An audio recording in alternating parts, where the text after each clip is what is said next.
Rais Moi wakati huo huo aliwapelekea risala za rambirambi jamaa, ndugu na marafiki wa wale waliopatwa na msiba.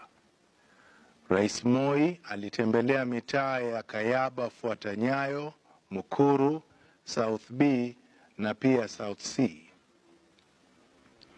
Rais Moi alijionea pia jinsi mafuriko hayo ya maji yalivyoathiri barabara alizopitia za Uhuru Highway, Lusaka Road, Dunga Road, Mukoma Road, Aoko Road, Daidai Road, Moho Avenue, Langata Road na pia Mbagathi Way.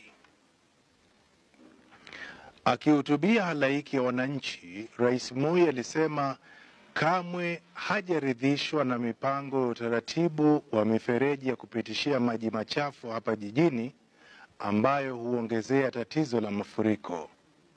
Alisema mifereji hiyo inapaswa kupanuliwa